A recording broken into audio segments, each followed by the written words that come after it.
along with other dignitaries, is coming towards stage. Please stand and welcome our chief guest.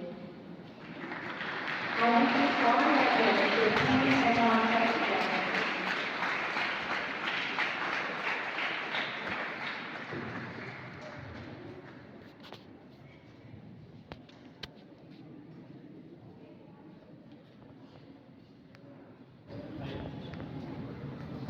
Thank you very much, sir. Good morning, Honorable General Secretary Sri Rajesh Mehta, Honorary Secretary Sri Ravi Parashar, Principal Sir, Vice Principal Sir, dear colleagues, and my dear students. Today is indeed a very special and inspiring day for all of us.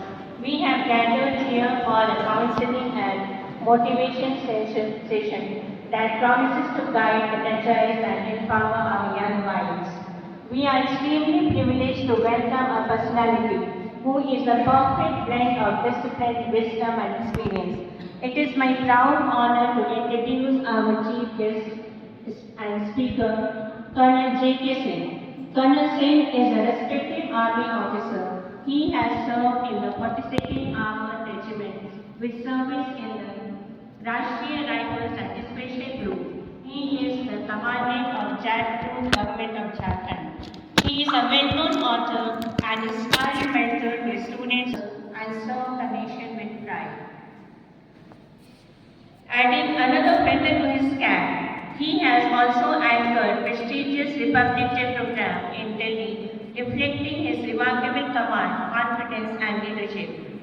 I would like to take a moment here to share, sir, that I have been watching Republic Day program for a long time on television, and I'm familiar with your voice. So your name was very much well known to me, and today I feel so excited to have you here in our institution. Sir,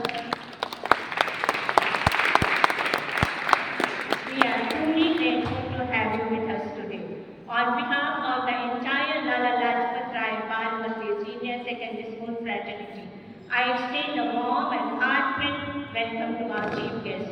We are eager to listen, learn, and be inspired.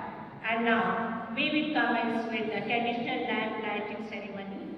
So I request our chief guest, Rajesh Mehta sir, Ravi Parashar, distinguished other dignitaries to please come on stage for the lamp lighting ceremony.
Thank you, esteemed guests, for lighting the lamp and illuminating our path with knowledge and inspiration. Let us give them a big round of applause. Now, welcome, Tom.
शीत मन आपको पाकर आपको पाकर आज है शीत मन है पर शीत मन आपको पाकर आपको पाकर करते हैं स्वागतम स्वागतम स्वागतम स्वागतम स्वागतम करते हैं आज हम आपको स्वागतम अपने पूरे मन दिल और खुशी से आज आपका दिन ये समा आपका आज आपके लिए है हमारी हर दुआ करते हैं आज हम आपको स्वागतम अपने पूरे मन दिल और खुशी से आज आपका दिन ये समा आपका आज आपके लिए है हमारी हर दुआ करते हैं स्वागतम स्वागतम स्वागतम स्वागतम स्वागतम करते हैं स्वागतम स्वागतम स्वागतम स्वागतम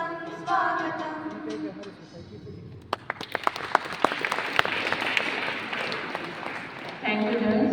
And now there will be felicitation ceremony. Once again, I request Rajesh Mehra sir, Naveen Parashar sir, and Principal sir to come on the stage along with our chief guest for the felicitation ceremony.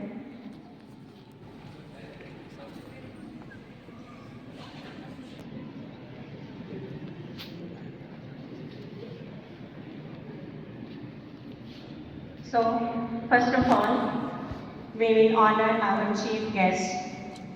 And I request our General Secretary Shri Rajesh Mehra sir to honor our chief guest by presenting a shawl.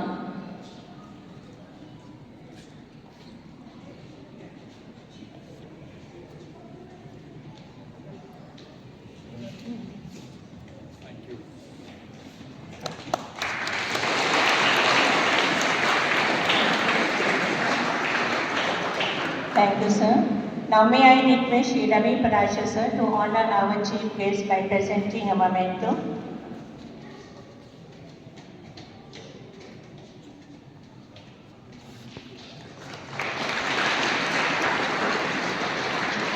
Thank you, sir. And now may I request our principal sir to honor our guest by presenting a sapling.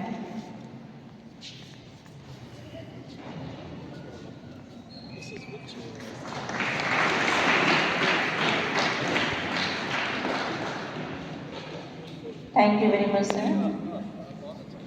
I request you all to please take your seats.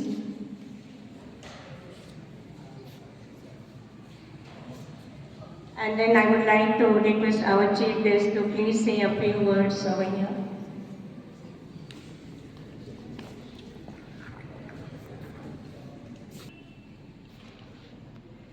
At the outset, I want to thank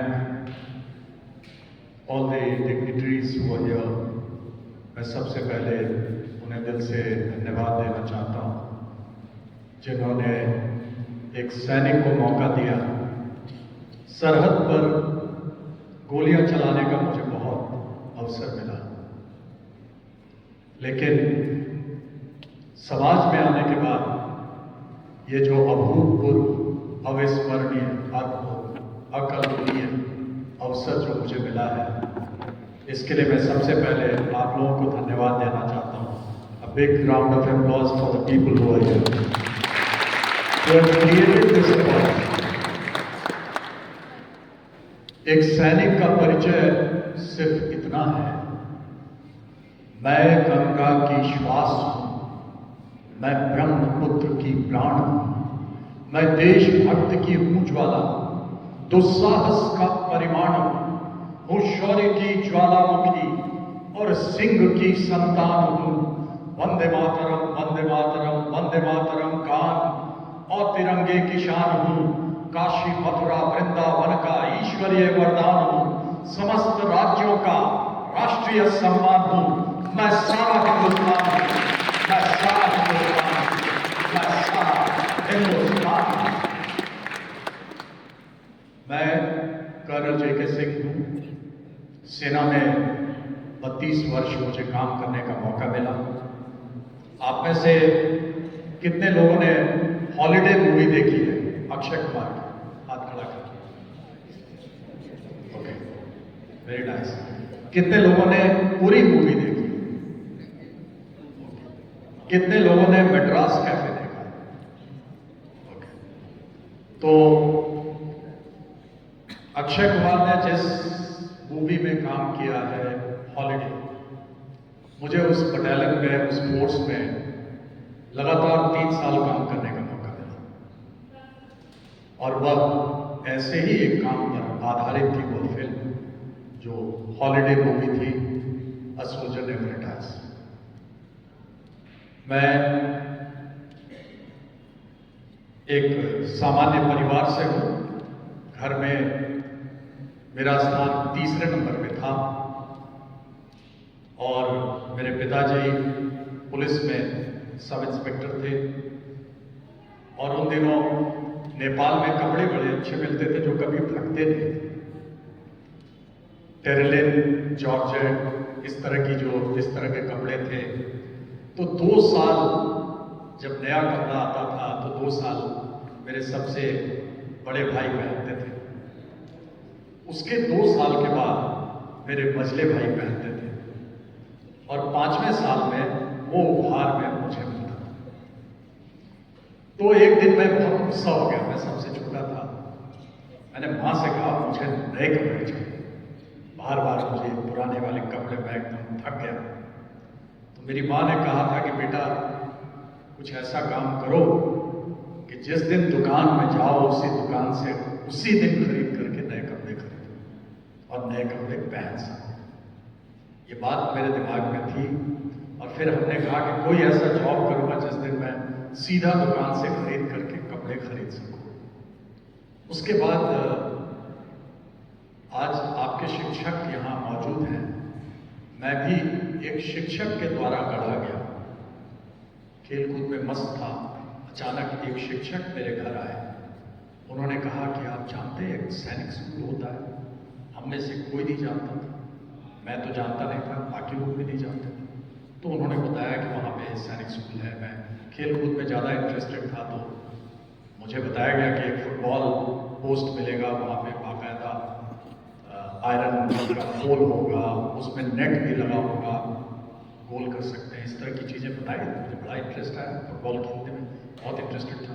उसके बाद उन्होंने मुझे पढ़ाना शुरू किया और मैं फिर सैनिक स्कूल में मेरा एडमिशन हो गया। उन दिनों मेरे पिताजी की तनख्वाह 530 रुपये थी और सैनिक स्कूल में जमा करना था 1225 रुपये। तो जब रिजल्ट निकला तो एलसेंट में उस समय मेरे पिताजी पोस्टेड थे और वहाँ से मोटरसाइकिल पे मुझे ले करके गए।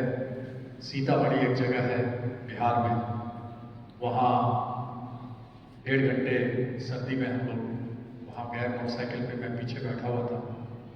पिताजी ने गणेश टॉकीज, जो पुराने ज़माने में वहाँ होता था सिनेमा हॉल, उनके मैनेजर से पूछा, उनको बताया कि मेरा बेटा सैनिक स्कूल में भर्ती हो गया है और मैं उसे भेजना चाहता हूँ। मेरी तनख्वाह थोड़ी कम है, आप मुझे 1225 रुपये दे दीजिए। और मैं पीछे खड़ा था और मैं देख रहा था कि मेरे पिताजी कर्ज ले रहे हैं मेरी पढ़ाई के लिए। और मैं समझता हूँ कि आज भी जो मैं मातृभूमि का फर्ज निभा रहा हूँ, मैं उसी कर्ज को चुकता कर रहा हूँ।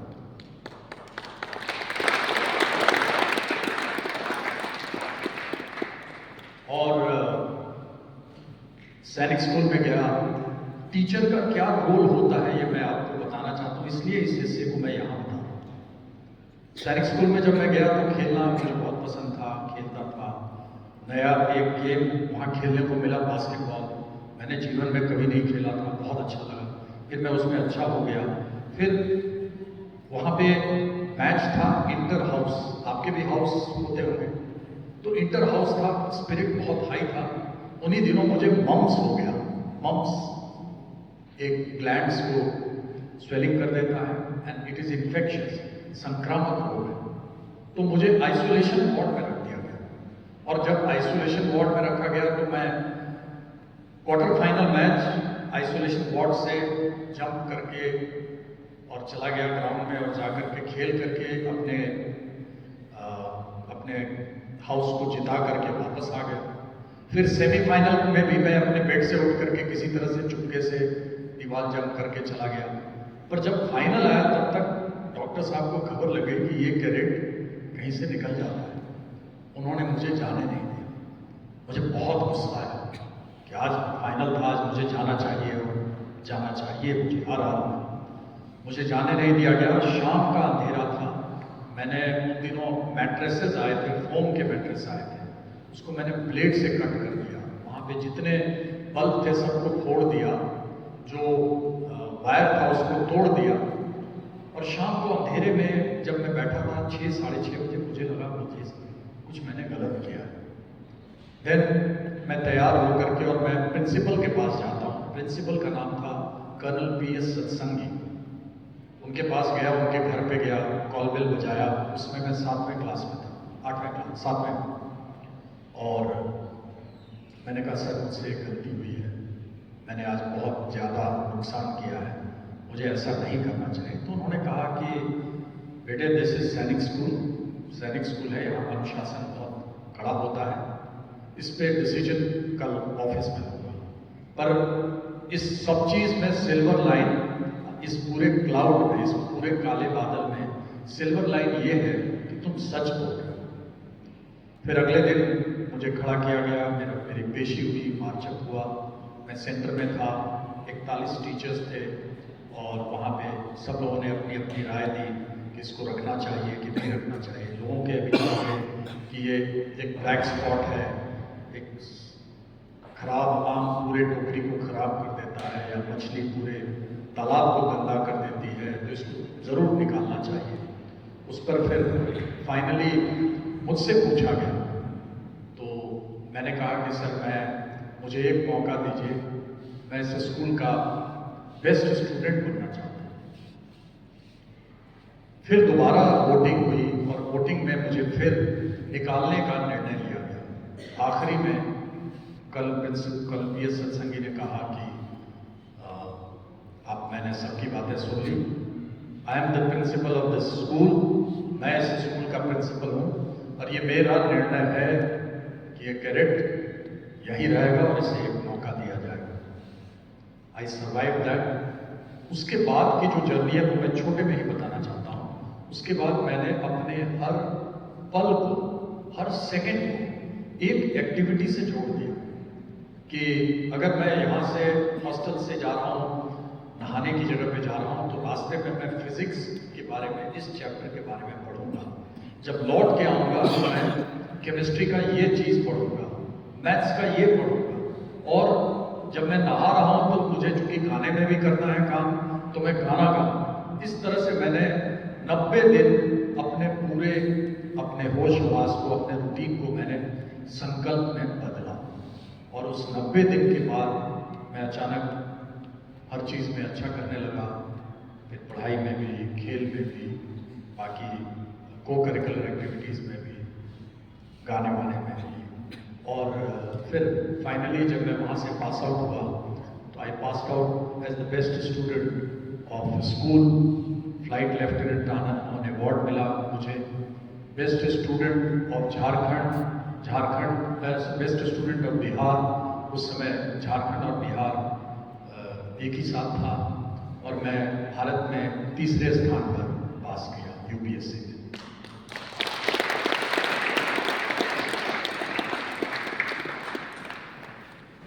कुछ चीज़ें जस्ट मैं इसलिए आपके साथ शेयर कर रहा हूँ। अभी प्रोफेशनली क्या हिस्सा है आर्मी का। आर्मी एक नौकरी नहीं, आर्मी जीने का तरीका है। आर्मी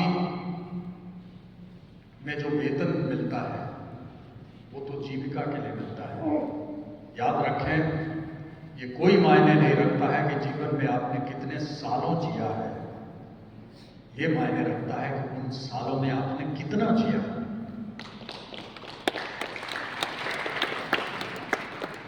मैं जब 40 किलोमीटर जंगल में चलता हूँ, 40 किलोमीटर पैक लेकर, और उसके बाद जब मैं उस जंगल में किसी पत्थर के ऊपर अपना पैक रखता हूं नींद आती है, वो नींद क्या, जिस कमरे में 7-7 एसी लगे हों उसमें भी वो नींद नहीं आएगी जो पहाड़ों में आती है, ऐसे माहौल में आती है। मैं आपको ये कहना चाहूंगा कि सेना में आप अलग अलग रोल निभा सकते हो। आप अगर आपको घुड़सवारी का शौक है तो आप घुड़सवारी कर सकते हो, आपको सेलिंग का शौक है सेलिंग कर सकते हो, माउंटेनियरिंग का शौक है माउंटेनियरिंग कर सकते हो। मैंने भी माउंटेनियरिंग एक्सपीडिशन जापानियों के साथ में किया है, उसके बाद एक माउंट कार्मेल एक्सपीडिशन किया है। आपको अगर क्रिएटिव राइटिंग का शौक है तो आप अच्छा लिख सकते हैं। किसी ने फायरिंग क्षेत्र में अपने आप को साबित करने की कोशिश की तो आप जानते हैं कलराजन वर्धन सिंह राठौर को जानते हैं।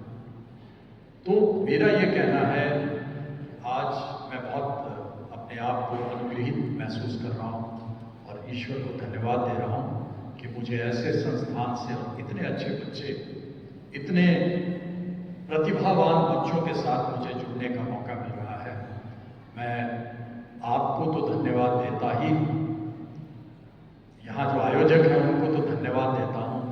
आज मैं लाला लाजपत राय जी को भी धन्यवाद देता हूँ, जिन्होंने एक पत्रिका निकाली थी वंदे मातरम।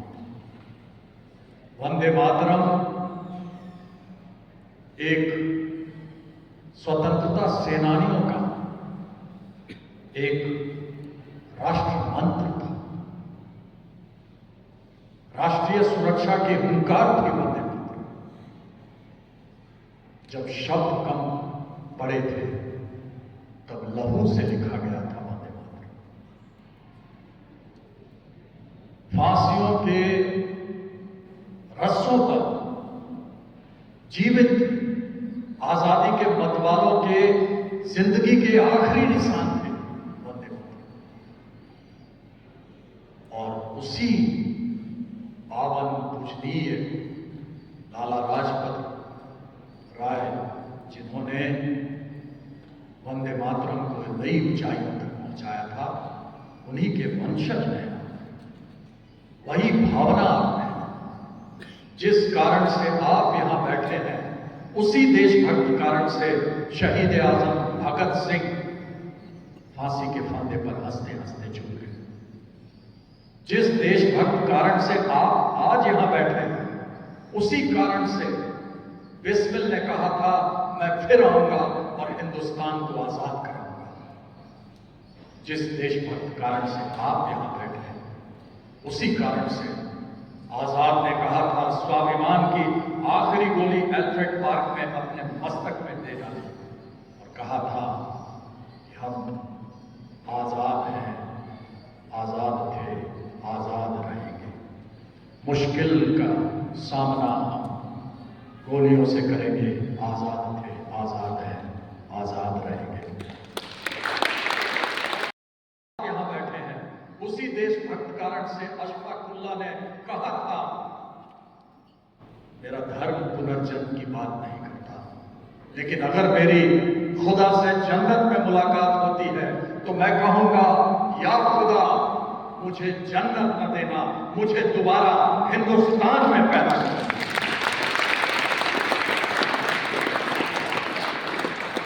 हमारा सौभाग्य है कि हम हिंदुस्तान में पैदा हुए और इसलिए इस राष्ट्र को आगे बढ़ाना है, इस राष्ट्र को ऊपर लेकर के जाना है।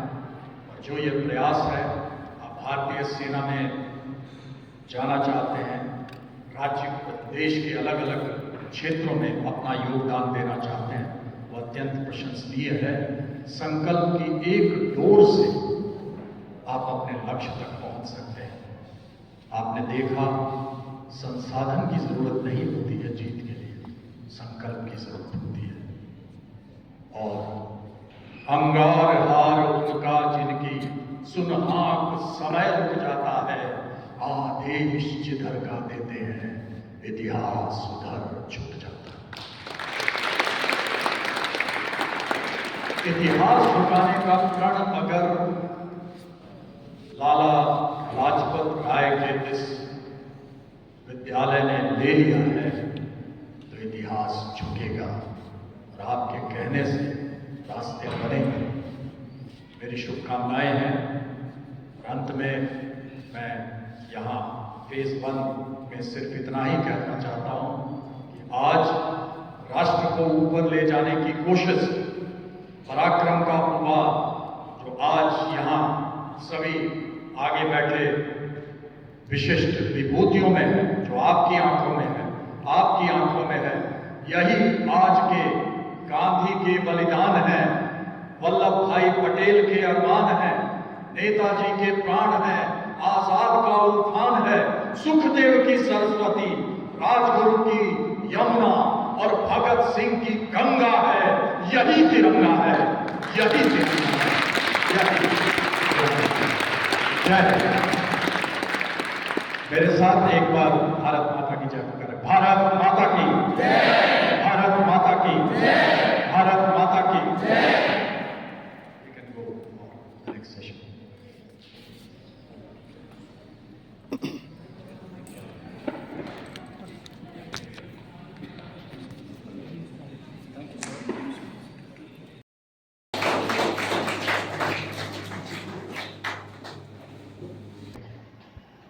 और हिंदुस्तान की यह खासियत है, इस मिट्टी में, इस हवा में, इस पानी में ऐसी खासियत है कि यहाँ से शहीद आजम भगत सिंह भी पैदा हुए, चंद्रशेखर आज़ाद भी पैदा हुए, कई परमवीर चक्र विजेता भी पैदा हुए।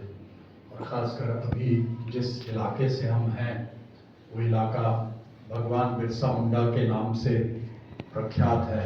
उनका इलाका है जिन्होंने आज़ादी से 100 साल पहले आज़ादी की का सपना उनकी आंखों ने देखा था।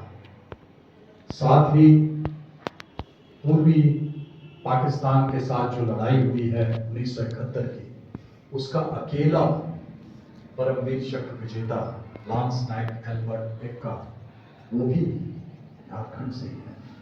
तो इस मिट्टी में कुछ खासियत है, इस मिट्टी की खासियत को पहचानना है और यहाँ की हवा, यहाँ की मिट्टी, इसको अपने अंदर बसाकर और वंदे मातरम का आह्वान अपने होठों पर लेकर जब आप चलेंगे, आपके माथे पे गर्व होगा, होठों पे वंदे मातरम और दिल में राष्ट्र की उन्नति के अरमान होंगे, तो आप बेशक दुनिया के सबसे अच्छे ऑर्गेनाइजेशन भारतीय सेना में होंगे। और भारतीय सेना में भी आप सबसे अच्छे सैनिक, सबसे अच्छे ऑफिसर बने। इसी के साथ वो मुझे दे दीजिए, माउस दे दीजिए तो मैं कैसे ऑफिसर। दूसरा, मैं आपको कैसे अप्लाई करना है ऑफिसर्स और जवान दोनों का बताऊंगा। जवान के बारे में नहीं सोचना है, ऑफिसर बनना। क्राइटेरिया फॉर अप्लाइंग, किस तरह से अप्लाई करते हैं उसके बारे में बताएंगे। एग्जामिनेशन का पैटर्न क्या है, सिलेक्शन कैसे होता है उसके बारे में बताएंगे।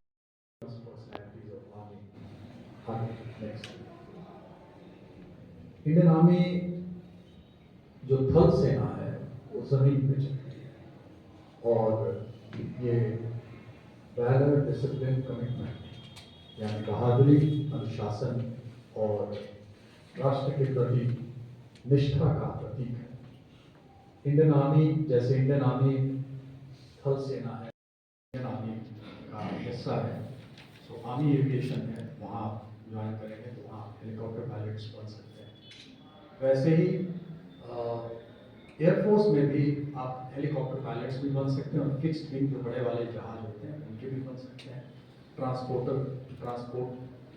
जो करते हैं वो उसका हिस्सा बन सकते हैं या फाइटर पायलट बन सकते हैं। वैसे ही नेवी में भी नेवल कमांडो बन सकते हैं। मेरा सौभाग्य है कि मैंने शुरुआती दौर में मेरीन कमांडो 9 और 10, इन 2 मेरीन कमांडोज को मैंने ट्रेन किया और जब तक वो मुझसे सर्टिफिकेट नहीं लेते तब तक उन्हें कमांडो बैच नहीं मिलता। तो इंडियन आर्मी, एयरफोर्स, नेवी तीनों बराबर है। आप अपनी इच्छा के अनुसार आप किसी भी क्षेत्र में अपने कदम रख सकते हैं। नेक्स्ट, जो प्रोसेस है ऑफिसर्स और जवानों का जस्ट मैं एक ही लाइन में खत्म कर देना चाहता हूँ। अदर लाइन्स ओपन रैली होता है, उसमें ऑनलाइन एप्लीकेशन करना है और उसके बाद रजिस्ट्रेशन होता है आर्मी रिक्रूटमेंट। ऑफिसर्स के 4 अलग अलग तरीके हैं, NDA, CDS, technical entry scheme और टेक्निकल ग्रेजुएट कोर्स। आगे चलिए, कैसे अप्लाई कर सकते हैं? जवानों का एजुकेशनल क्वालिफिकेशन 10 होना चाहिए और कुछ एक ऐसे भी हैं जो 7वें के बाद भी उनको लिया जाता है, जो ट्रेड्समैन होते हैं, जो जैसे कि कारपेंटर है, टेलर हैं, बार्बर है, वो जो है वो 7वें क्लास के बाद भी ज्वाइन कर सकते हैं।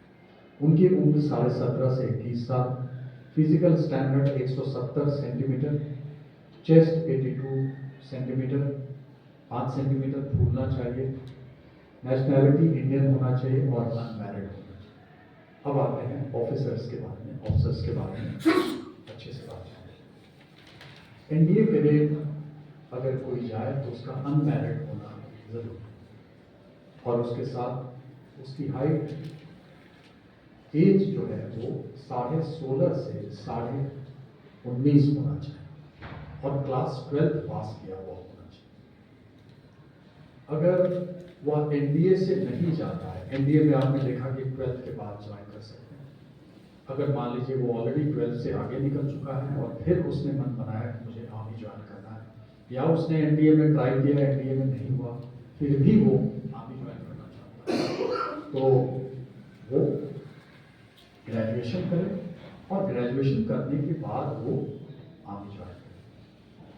वो कंबाइंड डिफेंस सर्विस होता है जो कि IIM देहरादून में वहाँ ट्रेनिंग देते हैं, 19 से 24 साल। एजुकेशन ऐसी स्थिति में ग्रेजुएशन के बाद तो आपके पास ग्रेजुएशन की डिग्री होनी चाहिए। एक टेक्निकल ग्रेजुएट कोर्स है जिसके अंदर जो इंजीनियर्स ऑलरेडी हैं, कहीं और आपने डिग्री ले ली इंजीनियरिंग की, फिर आपके दिल में ख्याल आया कि अच्छा इंजीनियर्स का तो बहुत काम होता है आर्मी में।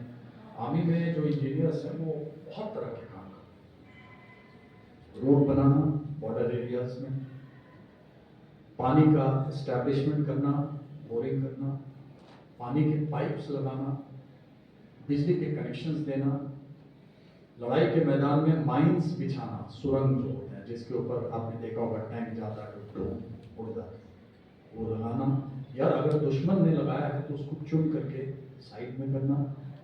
उसके बाद ब्रिज बनाना, ब्रिज भी यही बनाती है। उसके बाद इंजीनियर्स कंस्ट्रक्शन, पहाड़ी इलाके में हमें एक घर बनाना है, वो घर भी वही बनाती है। इंजीनियर्स का रोल मल्टीपर्पस, इसीलिए उसे फाइटिंग आर्म बोला जाता है। 3 फाइटिंग आर्म, इन्फेंट्री जो पैदल सेना है, आर्मर्ड जो टैंक से जाकर के लड़ते हैं, और इंजीनियर्स जो अभी अभी मैंने आपको बताया। उसके बाद है टेक्निकल एंट्री स्कीम। ये एक नया स्कीम है जिसमें अगर आपने 10+2 फिजिक्स, केमिस्ट्री, मैथ से किया है और आपके एग्रीगेट 60% से ऊपर है और आपने जेईई मेंस पास किया हुआ है, तब वैसी हालत में आप अप्लाई कर सकते हैं। हर के लिए लागू है, अनमैरिड कैंडिडेट होना चाहिए, मेंटली और फिजिकली फिट होना चाहिए।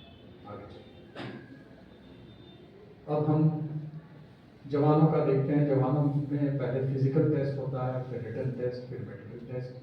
Physical test 1.6 kilometre run 6 minute में करना होता है, 9 फीट डिच, एक गड्ढा होता है 9 फीट का, उसको जंप करना होता है, और थोड़ा बहुत एक ऐसे इस तरह का लकड़ी का बना होता है, उसके ऊपर आप बैलेंस करके चलते हैं, वो पार करना। रिटन टेस्ट उनका होता है, पहले फिजिकल टेस्ट, उसके बाद रिटन टेस्ट। आजकल कई जगहों पे चेंज भी हो गया, पहले रिटन ले लेते हैं फिर फिजिकल ले लेते हैं, जिससे कि भीड़ थोड़ी कम हो जाए। General knowledge, general science, numerical abilities of maths. Medical test में बेसिक मेजरमेंट्स, हार्ट इवैल्यूएशन, बाकी कोई डिजीज नहीं होनी चाहिए, कोई माइनर एलिमेंट्स नहीं होने चाहिए। अब लेते हैं ऑफिसर्स। आप सभी कितने लोग हैं जो ऑफिसर बनना चाहते हैं? हाथ खड़ा करें। कितने लोग हैं जो नहीं बनना चाहते? वो हाथ खड़ा करें। तो ये मैं मानता हूं, चलिए अपने लिए एक बार जोरदार ताली बनाएं। सुनाई ही नहीं दिया मुझे, दोबारा ताली बजाओ। Okay, so how to join National Defence academy.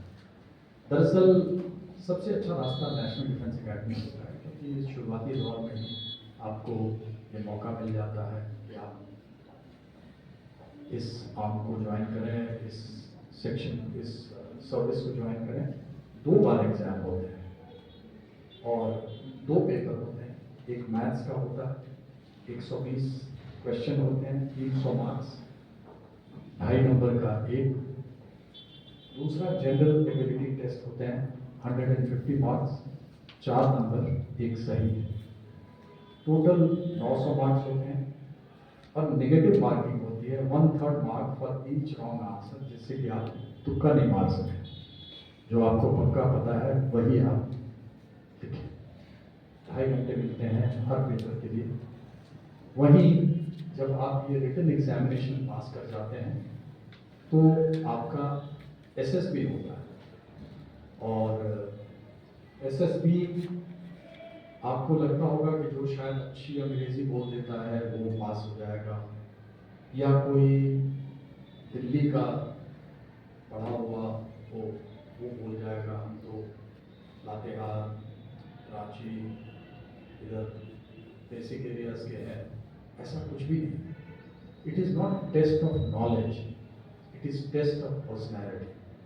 ये आपके ज्ञान को नहीं आंकता है, ये आपके व्यक्तित्व को आंकता है।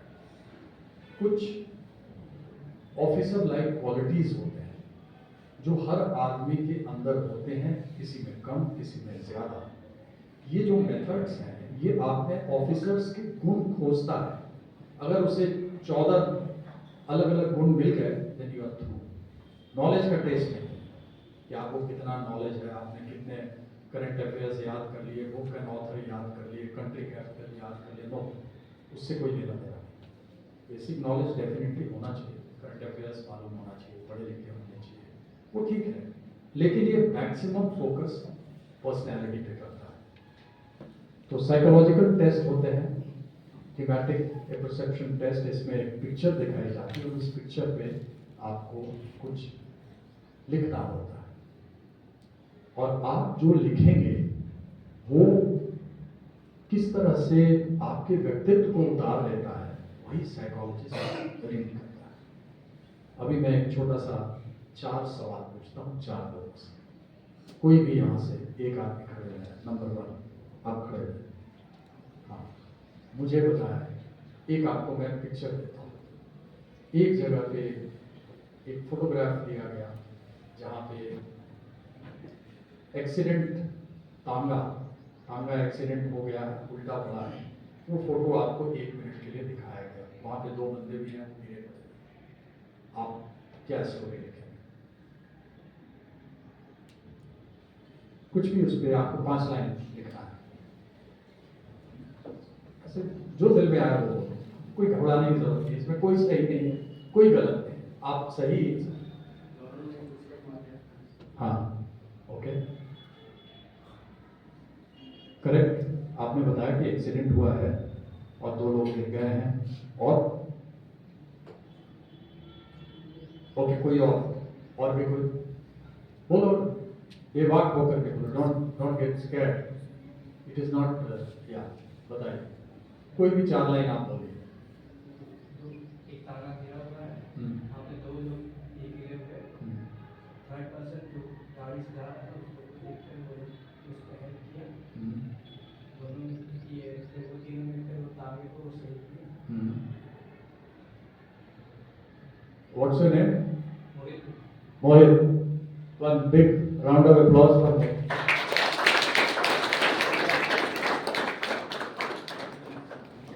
Right. Nice. Okay. So basically, जब ये कह रहा है कि तीसरा आदमी आ रहा है हेल्प करने के लिए, इसका मतलब ये है कि इसमें हेल्पिंग एटीट्यूड है। एक ऑफिसर में हेल्पिंग एटीट्यूड होनी चाहिए, should be able to help. तो इस तरह से साइकोलॉजिस्ट आपके अंदर से वो चीज़ों को निकालता है। अगर आप कहते कि ऐसे ऐसे एक्सीडेंट हुआ है और वहाँ पे आप एक्सीडेंट को डिस्क्राइब करते हैं, इसका मतलब न्यूट्रल रिस्पॉन्स है। आपने कोई इनिशिएटिव नहीं लिया। अगर कोई ये कहता कि इसमें इतना खून खराबा हो गया, ये हो गया, वो हो गया, तो इसका मतलब वो नेगेटिव है।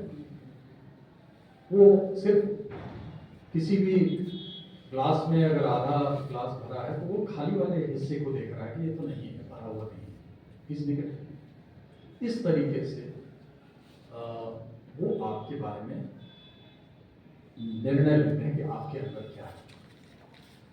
ओके, एक बच्चा मेले में दिखाई दे रहा है, रो रहा है, अकेला है, बाकी भीड़ है, आपको इस पे कुछ कहना है, 4 लाइन कहना है, कोई भी इस तरफ से, एनीवन आप इंडिकेट कर दीजिए किसी को, कोई भी ऐसी को, क्या फर्क पड़ता है, एवरी आंसर इज करेक्ट, शर्माना नहीं है, जो शर्मा गया वो पीछे रह जाएगा। या बेटा चलो चलो ठीक है। अच्छा, नंबर 2 सेंटर में कौन है पीछे, खड़े जाओ बेटा, कोई भी 2 3, हाँ बताइए।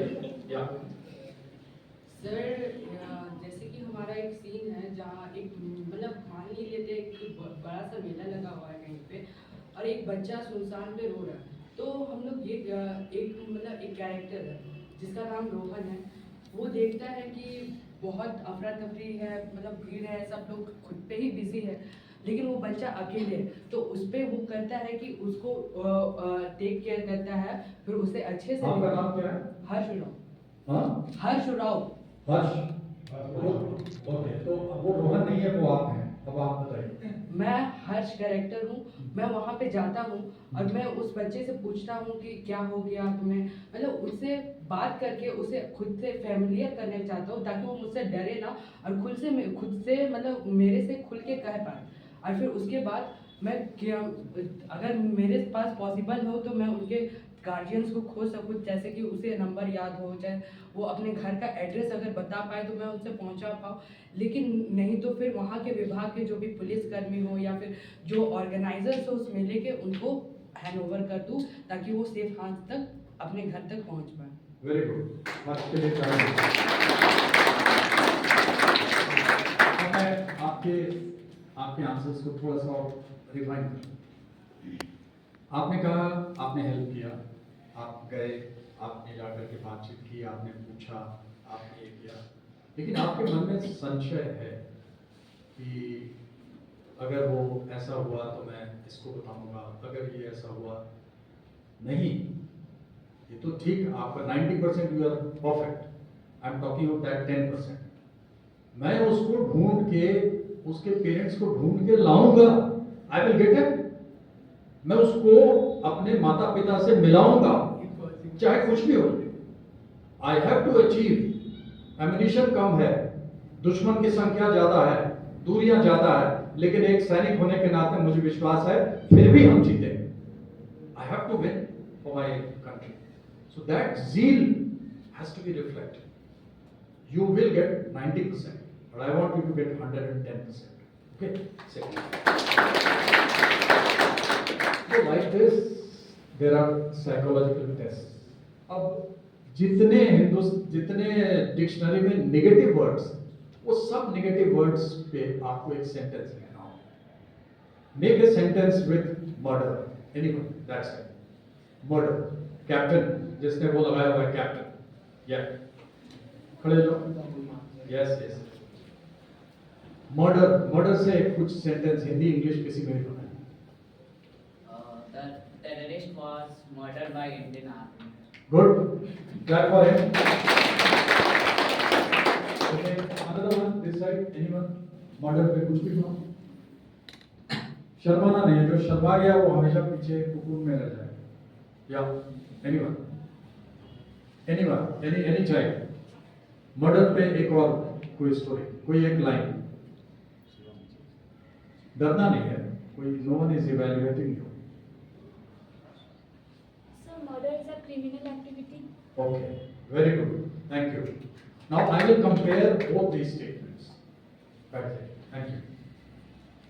जब भी कोई इस तरह का रिस्पॉन्स मिले, जब आप उसको एक स्टेटमेंट के रूप में बताते हैं, कि जैसे थेफ्ट अकर्स, तो ये ना तो पॉजिटिव हुआ या ना नेगेटिव हुआ। आपको पॉजिटिव के मार्क्स नहीं मिलेंगे, नेगेटिव के मार्क्स नहीं मिलेंगे।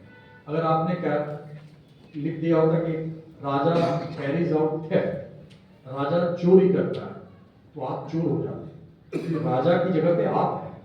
एनालिस्ट कहता कि यार ये आदमी चोर है, राजा कैरीज आउट थेफ्ट, बट आपने वो नहीं कहा, आपने कहा कि चोरियां होती हैं। It's a neutral state. But if you say कि पुलिस चोर को पकड़ती है, there was a good SP who ensured that there was no theft, तो ये एक positive statement. Go for positive statements. Okay, situation reaction test एक होता है, SRC, SRT है। ओके, now I will ask a question. Now come, you are there, आप खड़े हैं। हाँ, आप अपने स्कूल के साथ गए और यहाँ डैम पे गए थे, रुआ डैम पे। वहाँ पे अचानक आपका एक साथी स्लिप करके पानी में चला गया, आप क्या करेंगे?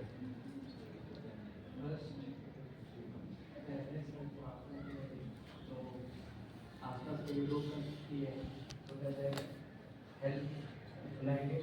कोई आसपास में नहीं है, कोई आसपास नहीं है तो कुछ ना कुछ करके ट्राई करेंगे उसको बाहर निकालने का। क्या करेंगे? और इतना तैरने तो नहीं आता है कि कोई आसपास कुछ रखा होगा, उसका हेल्प से जरूर जा सकते हैं। बिल्कुल ठीक है। आपने देखा कि वहाँ कोई लकड़ी है, उसका हेल्प लकड़ी का हेल्प लेंगे, रस्सा है तो रस्से का हेल्प लेंगे।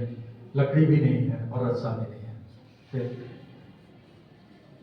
एक बार जरूर ट्राई करेंगे। एक बार फिर भी आप ट्राई करेंगे। ओके ठीक है, आपने ट्राई किया, सक्सीड नहीं किए, फिर मतलब try in the sense of कि हम भी एक बार पानी में जा रहे हैं।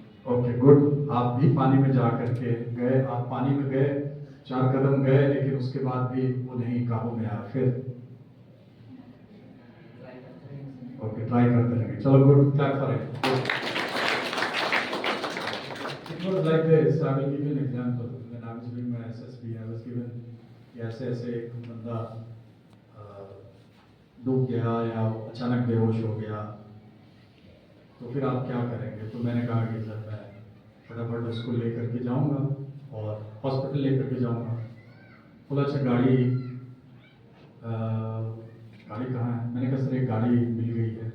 बोला अच्छा चलो ठीक है, तुम्हें मैं गाड़ी दे देता हूँ। फिर उन्होंने बोला कि अच्छा गाड़ी गई, 10 मीटर गई, उसका पेट्रोल खत्म हो गया, फिर क्या करोगे? मैंने कहा सर फिर वहाँ इंतजार करूँगा और जल्दी से किसी को उठा करके लेकर के जाऊँगा। बोला तुम उठा करके लेके जा रहे थे तब तक तेरे बाएं पैर में मोच आ गई, फिर क्या करोगे? मैंने कहा सर मोच ही तो आई है, मैं फिर भी घिसकता हुआ जाऊँगा। बोला आगे जा करके तुम्हें पता चला कि तुम्हारे फ्रैक्चर हो गया। मैंने कहा फ्रैक्चर ही तो हुआ है, फिर भी मैं आगे जाऊँगा। फिर उसने बोला कि ठीक है पर अभी तो हॉस्पिटल जो है बहुत दूर है। मैंने कहा दूर है तो कोई बात नहीं, मैं फिर भी जाऊँगा। फिर इस तरह से डिग्री ऑफ डिफिकल्टी बढ़ाते चले। लाइफ में डिग्री ऑफ डिफिकल्टी बढ़ाने के बावजूद आप सोचेंगे कि सारी चीजें बिल्कुल गुड जॉब कर but good job, please clap for it. Degree of difficulty बढ़ती रहती है। क्या आप समझते हैं कि जो लोग आज यहाँ बैठे हैं उन लोगों ने डिग्री ऑफ डिफिकल्टी देखा नहीं? वो तमाम बाधाओं के बावजूद आगे निकले। परेशानियां हो, समय कम है, पैसों का अभाव है, बहुत सारे लोग परेशान करने वाले भी हैं, कुछ दुश्मनी भी करने वाले हो जाएंगे, कुछ विरोध करने वाले हो जाएंगे।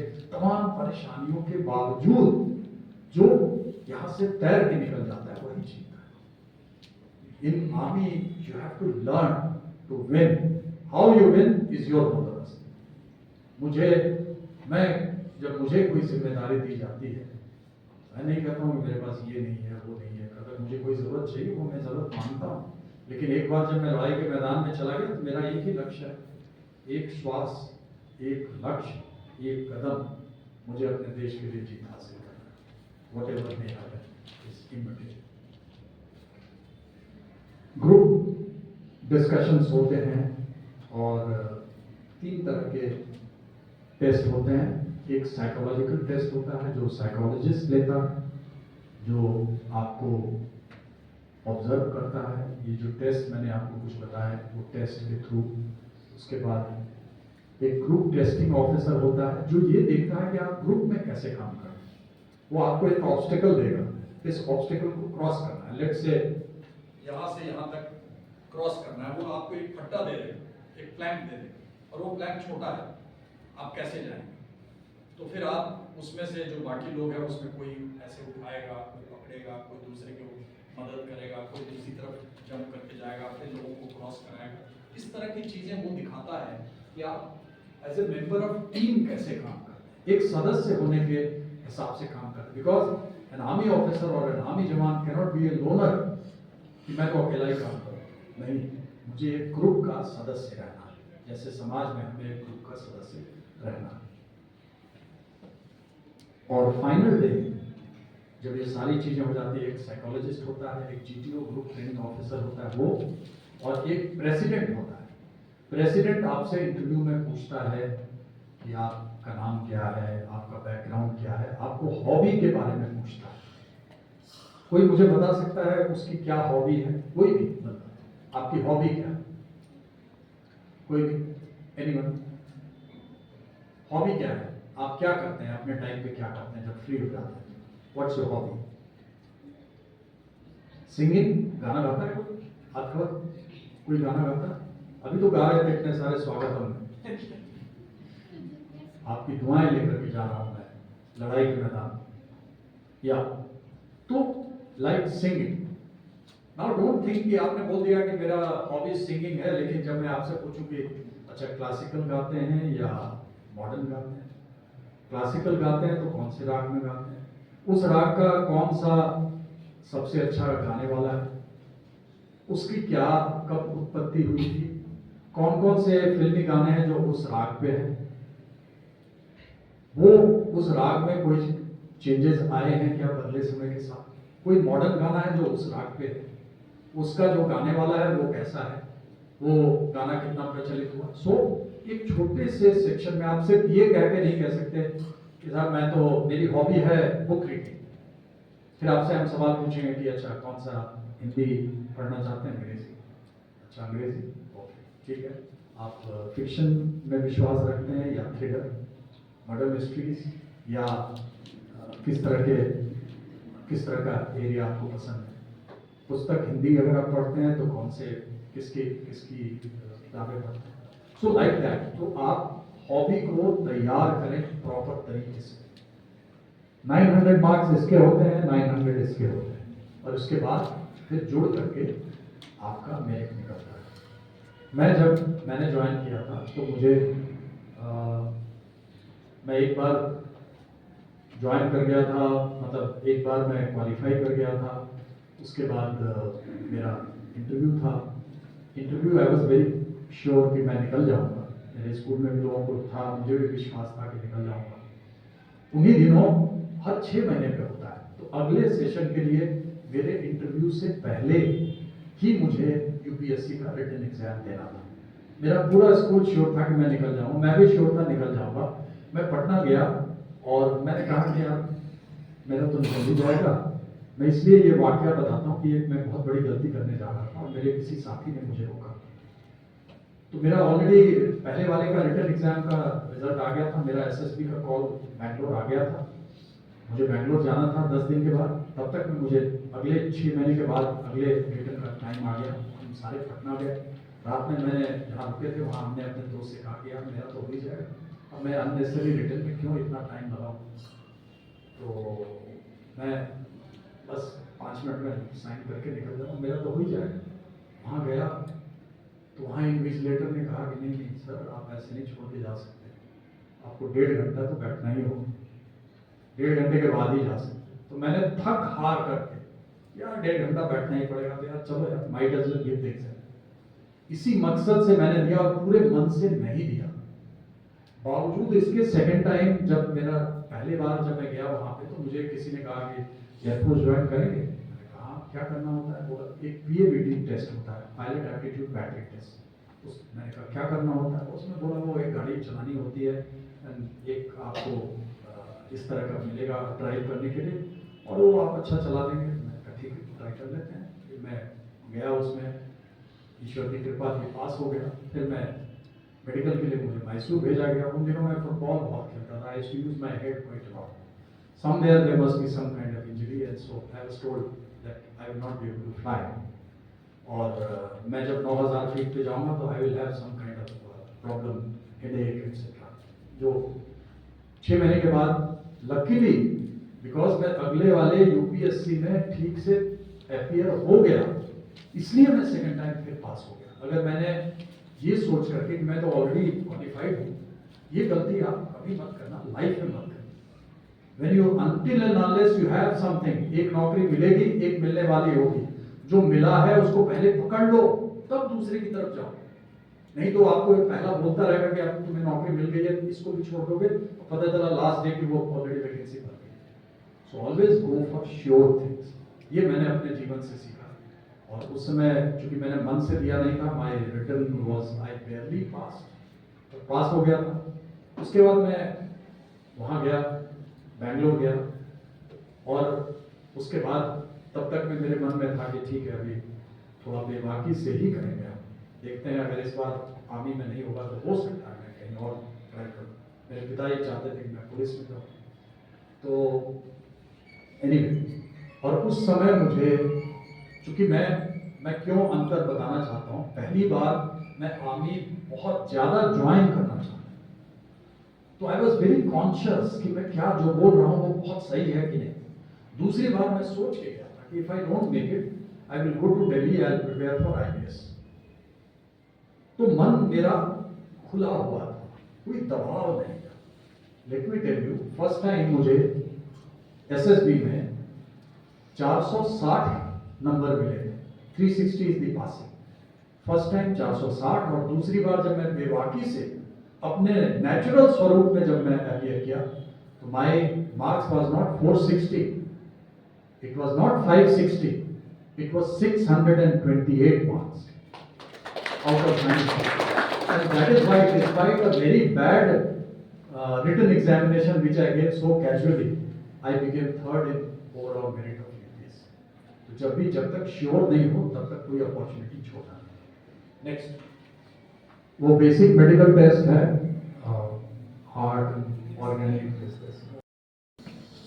Topics for subject NDA entrance, English, physics, chemistry, general science, history, geography, current affairs. इसमें बीएससी वाले भी जा सकते हैं, बीए वाले भी जा सकते हैं। नेक्स्ट, सीडीएस का पैटर्न है IMA, national Indian naval academy या एयरफोर्स एकेडमी के भी। सीडीएस का 100 marks 2 hours, general knowledge 100 marks का होता है, एलिमेंट्री मैथ्स होता है। और ओटीए एक ऑफिसर्स ट्रेनिंग एकेडमी है जहाँ शॉर्ट सर्विस कमीशन के लिए ज्वाइन करते हैं, वहाँ पे मैथ्स is excluded. इसमें भी 1/3 नेगेटिव मार्क्स है। ये सब्जेक्ट वाइज फोकस है, trigonometry, geometry, statistics, history, geography. Next, technical entry, ये नया चला है कि अगर आपने 10+2 फिजिक्स, केमिस्ट्री, मैथ्स किया हुआ है, 60% मार्क्स हैं, जेईई मेंस आप पास कर चुके हैं, तो आप इसमें आ सकते हैं। इसमें एप्लीकेशन के बाद शॉर्ट लिस्टिंग होती है, उसमें आपको रिटर्न नहीं देना होता, लेकिन एसएसबी होगा, उसके बाद मेडिकल होगा, मेरिट होगा, ज्वाइनिंग होगा। 4 साल का प्रोग्राम होता है। इसमें आप 3 साल आपको इंजीनियरिंग डिग्री कराया जाता है सीएमई पुणे में, और फिर एमसीटी माऊ में, और 1 साल आईएमए में बेसिक मिलिट्री ट्रेनिंग दी जाती है।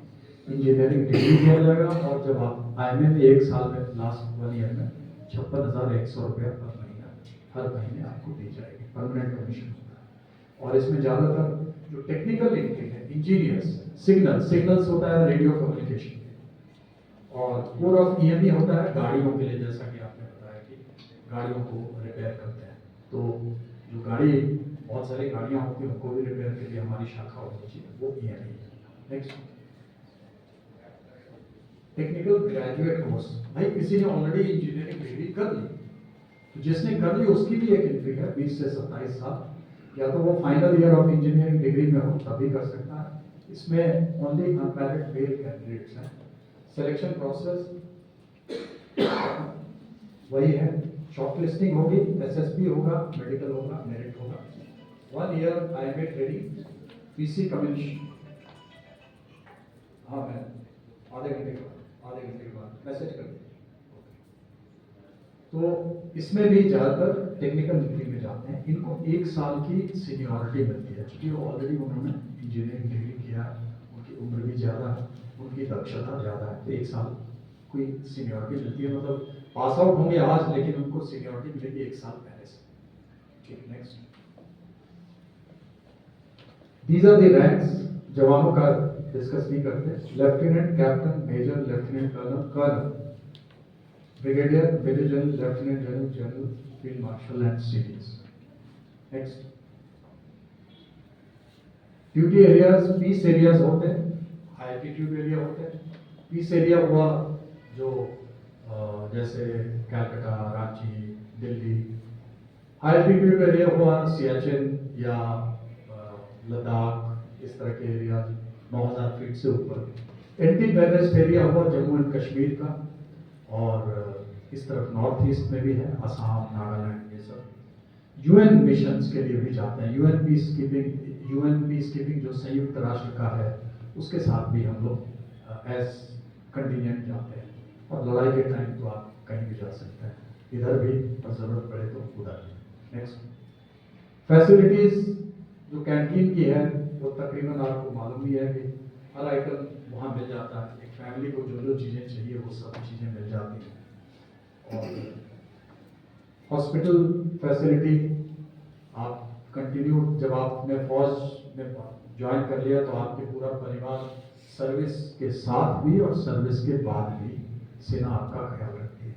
स्कूल्स एंड कॉलेजेस, हमारे अपने मेडिकल कॉलेज है, हमारा अपना इंजीनियरिंग कॉलेज है, आर्मी इंजीनियरिंग कॉलेज, हमारा अपना लॉ कॉलेज है, आर्मी लॉ कॉलेज, हमारा अपना एजुकेशन कॉलेज है, आर्मी एजुकेशन कॉलेज। सो इस तरह से मैनेजमेंट, AIMT, तो मैनेजमेंट के लिए भी हमारे अपने कॉलेजेस हैं, हमारे अपने आर्मी स्कूल्स हैं। कई हमारे बच्चे आर्मी स्कूल्स में पढ़े हैं, जो कैंटोनमेंट के अंदर होते हैं, अच्छी पढ़ाई होती है, अच्छा एक्सपोजर होता है। नेक्स्ट। गेम्स, किसी ने मुझसे पूछा था क्या क्या गेम खेल सकते हैं आप। ये लिस्ट बहुत लंबी है, आप इसमें इस पे उंगली रख सकते हैं जो आप गेम खेलना चाहें, जो भी खेलना चाहे उसका score. Football, hockey, basketball, cricket, kabaddi, football, volleyball, rugby, horse riding, polo, athletics, cross country, marathon, combat, martial arts, boxing, judo, karate, taekwondo, fencing. अगर आप शूटिंग करना चाहें, वहाँ पे मिशन ओलंपिक्स चला था आर्मी के बच्चों के लिए। मैंने 2 साल मिशन ओलंपिक्स आर्मी का चलाया है। और अभी जो नेशनल शूटर है श्रेया साधंगी, जो कि नेशनल टीम में है, वो मेरी स्टूडेंट थी, मेरे ही द्वारा ट्रेन की गई थी। मौका बहुत कम मिलता है गोल्फ में या बाकी racket, indoor sports, squash, water sports, gymnastics, body building, mountaineering. मुझे माउंटेनियरिंग करने का मौका मिला। मैं जापानियों के साथ माउंटेनियरिंग एक्सपीडिशन की, और कई ये गेम्स खेलने का मौका। Next. These are some of the photo galleries you can just have. This is a very small glimpse. Next. ये आर्मी परेड ग्राउंड का है, ये रिपब्लिक डे परेड का है। अभी मैं रिपब्लिक डे परेड से आया हूँ। 26 जनवरी को जो आप आवाज़ सुनते हैं वो मेरी ही आवाज़ है। पिछले 14 वर्षों से मैं ही कमेंट्री करता हूँ। और इस बार जो अशोक चक्र मिला था, कोई बता सकता है अशोक चक्र किसे मिला था इस बार? कोई भी? ग्रुप कैप्टन शुभांशु शुक्ला, नाम सुना है किसी ने? अंतरिक्ष में जो गए, तो वो अशोक चक्र का जो साइटेशन है वो पढ़ा जाता है, और जो बोलता है जो स्पीकर, वही सारे चैनल में आता है। इस बार मैंने ही पढ़ा था। अब छोटी सी बात मैं आपको सिर्फ इतना बताना चाहता हूँ, देखिए आपको कोई जिम्मेदारी मिले तो ये हमेशा सोचना है कि आप उस जिम्मेदारी का वहन कैसे कर सकते। इस चीज को सीक्रेट रखना था कि उनको मिल रहा है कि नहीं मिल रहा है 25 तारीख के दोपहर में, और क्योंकि वो प्रेसिडेंट अनाउंस कर रहे हैं, और एक दिन पहले मुझे खबर मिली कि वो आ रहे हैं, आप आ जाइए कमेटी बूथ में। मैं गया, वहाँ मिला, उनसे फोटो वोटो लिया। वो भी मेरे स्क्वाड से है, मैं भी हंटर स्क्वाड का हूँ। जैसे आपका हाउस होता है वैसे ही आर्मी में, एनडीए में जो सबसे टफ स्क्वाड है उसे हंटर स्क्वाड कहते हैं। मैं भी हंटर से हूँ, वो भी हंटर से। तो हम मिले, फोटो फोटो लिए। उसके बाद अचानक मुझे बताया गया कि आप बैठ करके बोलेंगे। तो मैंने कहा भाई मैं बैठ के बोलूँगा तो मुझे तो दिखाई नहीं देगा कि वो कहाँ से चल रहा है। सीढ़ियों पे चढ़ेगा, दिखाई नहीं देगा। फिर सीढ़ियों के बाद जाएगा, वो राष्ट्रपति जी के पास घूम के आएगा। जब वो घूम करके आए और राष्ट्रपति जी के सामने पहुंचे, उस समय मुझे पढ़ना है कि 29014 ग्रुप कैप्टन शुभम शुक्ला, उसका पूरा का पूरा साइटेशन पढ़ना है 2 मिनट का। तो मैंने ये कहा कि ऐसा ना हो कि मैं पहले इंट्रोडक्शन दूं और वो पहले ही खत्म हो जाए, या वो आकर के राष्ट्रपति जी के सामने है और अभी मेरा 4 लाइन बचा ही हुआ। तो इसलिए मैं बैठ करके नहीं बोलूँ। आयोजकों को बहुत परेशानी हुई, लेकिन दे ऑर्गेनाइज। मैंने डिमांड किया, ऑलवेज डिमांड। जब भी आपको कोई टास्क मिले, अगर आपको लगता है टास्क को पूरा करने के लिए कुछ चाहिए, आस्क फॉर। आई आस्क कि मुझे एक स्टैंडिंग माइक चाहिए। मैं देखता रहूंगा, बोलता भी रहूंगा और देखता रहूंगा वो कैसे कैसे स्टेप ले रहा है। रिहर्सल में वो आराम से चल रहा था, जब फाइनल आया बड़े तेजी से चला गया। मुझे एक लाइन अपना खाना पड़ा। तो ये चीज अगर मैं एक लाइन नहीं खाता तो वो खड़ा हो जाता और एक लाइन मैं बाद में बोलता जब वो राष्ट्रपति जी के पास चला गया। मैंने उसको बोला भी यार फाइनल में तो तुम बहुत तेजी से चले गए। बोला सर पता नहीं क्या टेंशन था, सारी दुनिया देख रही थी तो मैं थोड़ा जल्दी मैंने कहा यार लेट ना हो। तो आई आस्क फॉर इट। तो मोदी जी जहाँ पे बैठे थे उसके दाहिने साइड में क्लास केस था, वहाँ पे मुझे एक स्टैंडिंग माइक मिला। मैं पढ़ भी रहा था, ऐसे पढ़ रहा था और सामने देख रहा था। जैसे जैसे वो आए, आप इसके बाद देखना ग्रुप कैप्टन शुभम शुक्ला का साइटेशन, तो आपको नजर आएगा कि वो जैसे थम किया वैसे मैंने पढ़ना शुरू किया। So always demand what you want for excellence. Okay, next. Okay, these are some of my photographs which I want to share. This is when I was in Special Forces.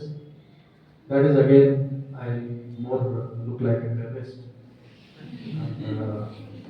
This again, ये तो मैंने यहाँ पे जब मैं था तो कुछ DSPs पास आउट हो रहे थे, तो मैंने DSPs को बोला कि भैया तुम यहाँ से निकलोगे तो you will go into district, so you all must pass through what I call as Agnipath.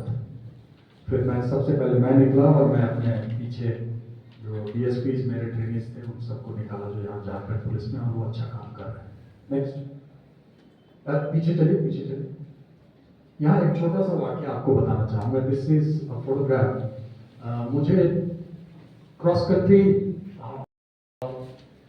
Country competition होने वाला था 16 किलोमीटर की। मैं 42 आर्मर्ड रेजिमेंट से, मुझे चेस्ट नंबर मिला 41। मैं सेकंड लेफ्टिनेंट था, नया कमीशन हुआ था, अपनी रेजिमेंट के लिए जी जान देने के लिए तैयार था, और मुझे चेस्ट नंबर 41 मिला। तो मैं कैप्टन साहब के पास गया, उसमें मैं सेकंड लेफ्टिनेंट।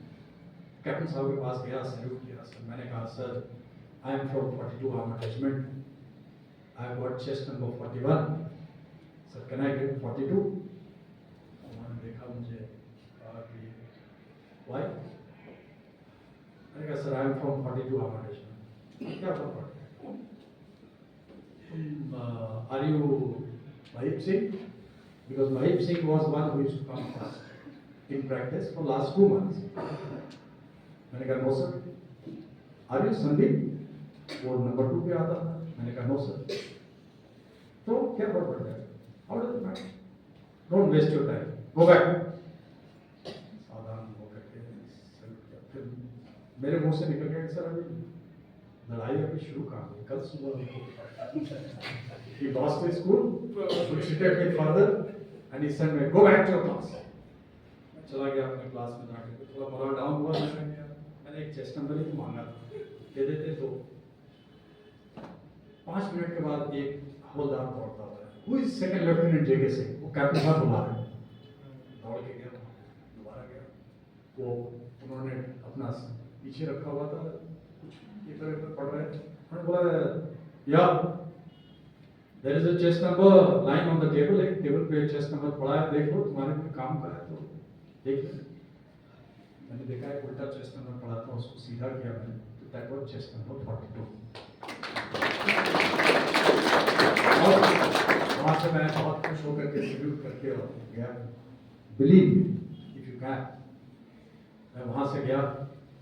उसके बाद पूरी रात 16.5 किलोमीटर था ये, पूरी रात मैं I used to dream that I am running cross country and when I reach Salamat Khan tomb in Maharashtra, Ahmednagar, which is after 8 kilometers. Next 8.5 kilometers, मैं first आ गया. I saw this dream 25 to 26 times. कि मैं वहाँ जा रहा हूँ, वहाँ पे जा करके क्रॉस किया मैंने नंबर 2 को, और उसके बाद मेरी नींद खुल जाए। अब आप समझ लीजिए जिसने पूरी रात 25-26 बार सपने देखे हों और जगा ही रहा हो, उसकी आंखें और हालत क्या होगी। सुबह उठा तो आंखें लाल थी, पूरी रात बारिश हो रही थी, तो और कीचड़ हो गया। आई स्टार्टेड रनिंग स्टार्ट हुआ, रनिंग करना शुरू किया मैंने। तो जो मेरा रैंक बनता था 8वां नंबर पे, 8वें नंबर पे आ रहा था। जब वो सलामत खान टॉम का निचला हिस्सा है, तो मैंने एक आदमी को क्रॉस किया, एंड आई बिकेम सेकंड। जब थोड़ा सा ऊपर आया तो मैंने दूसरे बंदे को क्रॉस किया, देन आई बिकेम सिक्स्थ। जब हाइट पे पहुंचने वाला था, उसके नीचे एक और को क्रॉस किया, देन आई बिकेम फिफ्थ। फिर जब वो हाइट पे चढ़ने की जगह पे आए, वहां पे मैं क्रॉस करके चौथे नंबर पे आया, and that was 1 kilometre flat plateau. तो फिर मैं तीसरे स्थान पे आया। फिर मैं देखा कि 2 बंदे हैं, फिर मैंने दूसरे बंदे को क्रॉस किया, एंड बिलीव मी, जिस जगह पे मैंने 26 बार मैंने सपना देखा था कि यहाँ क्रॉस कर रहा हूँ, I saw that man and I said, now this is my time. I crossed him at that place, और उसके बाद अगले 8 किलोमीटर तक मैंने कहा जेके अब तुम मरे या जिंदा रहे उससे हमें कोई मतलब नहीं है, पर अब मैं किसी को अपने आगे नहीं आना। And I ran, and this is a photograph. The gentleman whom you see, the Sikh gentleman who is receiving me here, he is receiving me. He is the same gentleman who told me one day before. और जब मैं वहां पहुंचा तो उन्होंने कहा bloody cheek, you have come first. उन्होंने मुझे 1 नंबर दिया, और उसके बाद नेक्स्ट ये जो राइट साइड में है, this is I am taking the trophy for coming first in cross country, and the senior most gentleman is giving me the award. तो मेरा ये कहना है, कभी कभी मन अगर आपके शरीर से आगे भागेगा, अगर आपने संकल्प लिया है। और जो आखिरी बात मैं बताना चाहता हूं वो ये है कि आप नीचे वाला एक ये देख सकते हैं, ये दाहिने वाला पहले देखें। ये जम्मू और कश्मीर में जब मैं था तो वहाँ पे किस तरह से कूपन्स चलते थे टेररिस्ट के, वो आपके सामने है।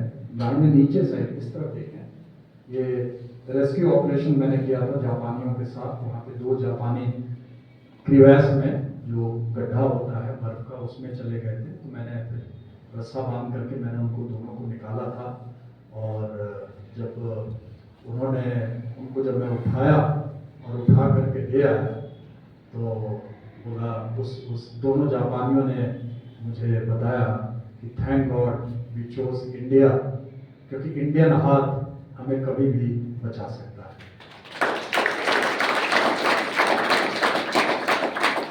मैं अपना आखिरी इंसिडेंट आपको बता रहा हूँ। यू कैन, अभी इसको पढ़ना नहीं है। मैं स्पेशल पैरा कमांडो रहा और फिर ऐसी जगह पे जा रहा था, इसको कोई रिकॉर्ड ना करें, it is selected sensitive appointment का, इसको कोई रिकॉर्ड नहीं करें। Will surely remain in our hearts. I am confident that today's counseling session has given our students clarity, courage, and a new direction. On behalf of Lala Lajpat Rai Parmandi Senior Secondary School Fraternity, I thank our chief guest very much for sparing your precious time and providing valuable insights to our students. Thank you very much, sir, for blessing us with your presence. I thank all other dignitaries for their presence on the occasion.